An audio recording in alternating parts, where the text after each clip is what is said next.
Okay, here's a quick update on where I've got to so far. I've airbrushed him with this. You can hardly see the label there, but it's Vallejo black primer. And then I did a zenithal highlight with this Model Air white. You can see a bit of it perhaps on the figure. And then what I've done, just as a sort of base coat for everything, I've used this German grey. It's another Model Air colour. And let's zoom in. I'm going to be overpainting most of it really, especially this Zeltbahn, this poncho in the camouflage colours.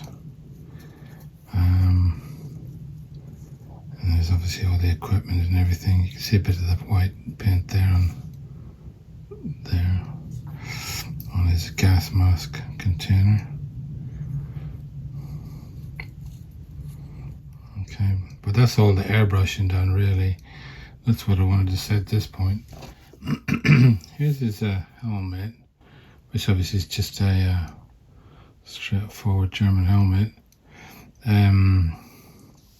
There's a little bit of overspread paint there, but I need to clean that up a bit.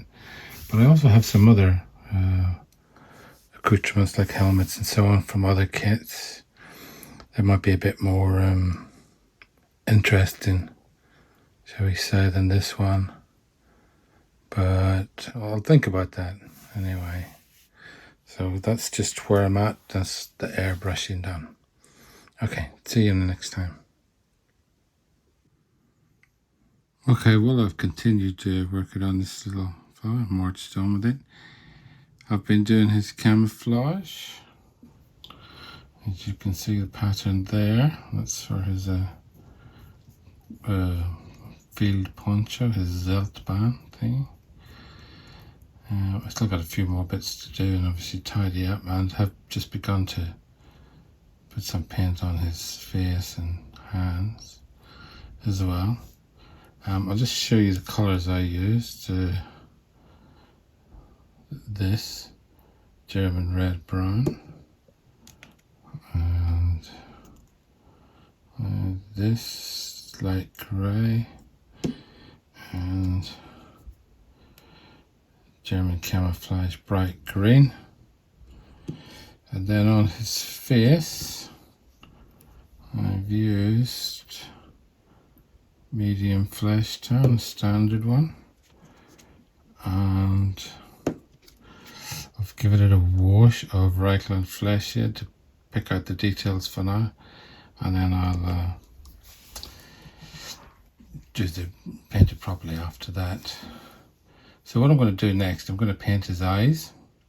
So I'll try and do that on the camera, so I'll be back in just a second and I'll start that. Okay, see you then. Okay, back again. I've got a small brush here. This is Winsor & Newton Series 7000, small. And I'm using the light grey that I had used for his camouflage. I'd use that for his eyes as well. Looks like it'd be okay for that. Hopefully you can see that.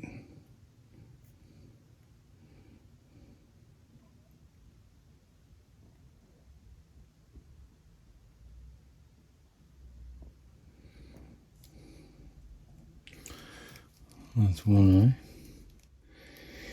eye. I usually try and turn the figure upside down to paint the other eye. I'm not entirely sure if it's all on camera.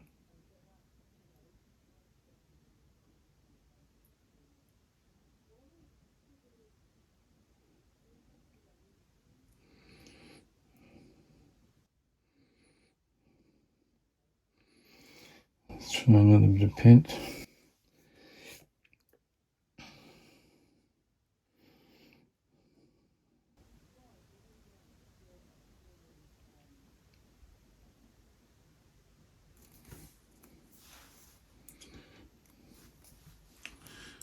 Okay, you can see that.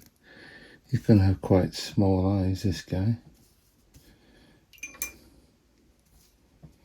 Then I thought, just for a change, I sometimes do this.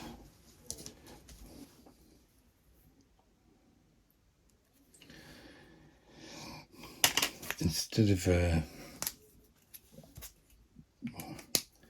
of painting his eyes, let's say the pupil iris, I use these pigment liners sometimes. Hopefully you can see that. Paint should have dried now.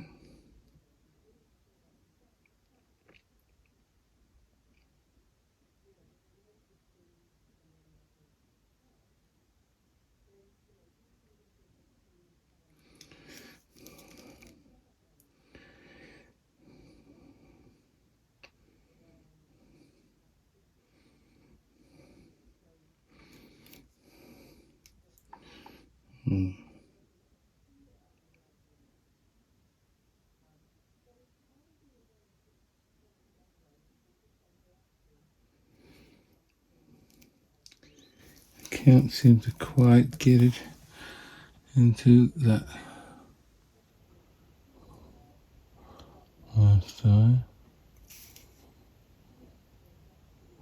You can see the result.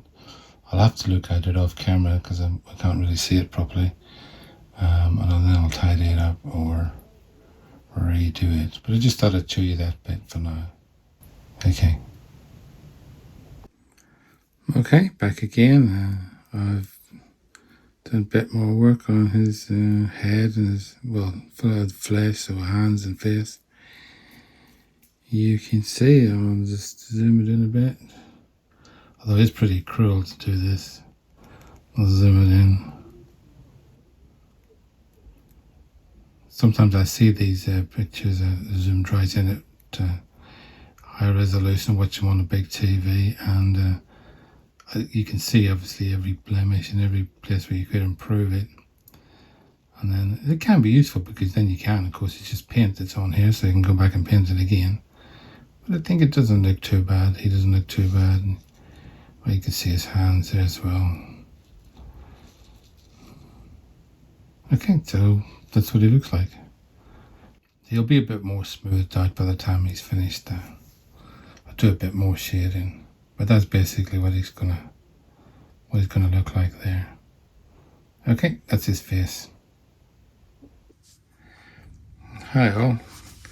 This is I think this is going to be the end of this little video update.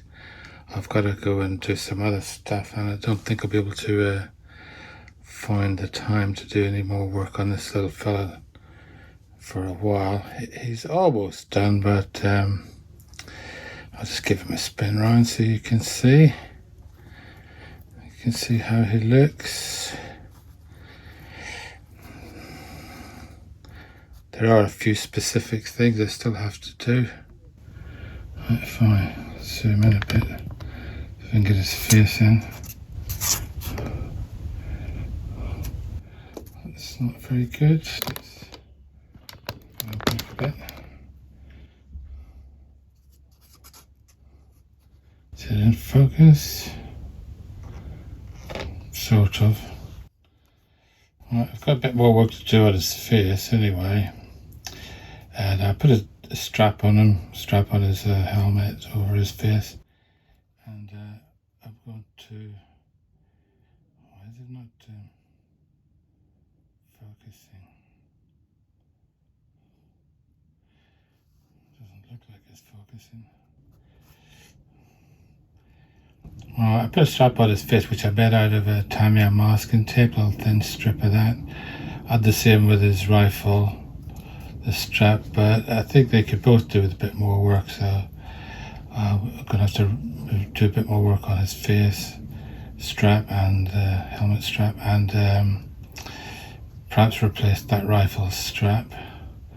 I've also got to weather the figure, which is not currently done.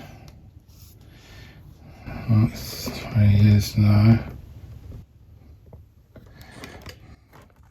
Sorry, this is all a bit rushed.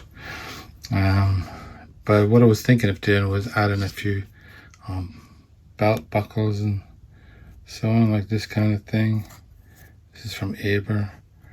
Update for plastic models, belts and straps for a rifle, etc. And you can see, just cut those off, whichever ones you want to use, and you can add them on. I've also got, if you wanted to customize the figure a little bit more, I'll put these at the back of him. Oops, over he goes. These are glasses and watches. So you can just cut those off and put them on and paint them up however you want. Alternatively, I've also got these, which you may recognize. These are sort of leftover belts and buckles from Hysterex kits. Yeah, which you can paint up, cut off and stick on the belts and buckles. There's another small one on there. Okay, so you can do a bit of extra detailing. I do intend to do that, but as I said, I don't think I'll be able to do it just now, so I'm going to just make this video, I think, and then I'll leave it there, and well, at least you'll see what I've done so far anyway. And then at some future date, I'll probably do like a showcase thing where I show the finished figure and probably do the other figures as well. Okay, so thanks for watching, and see you next time. Bye.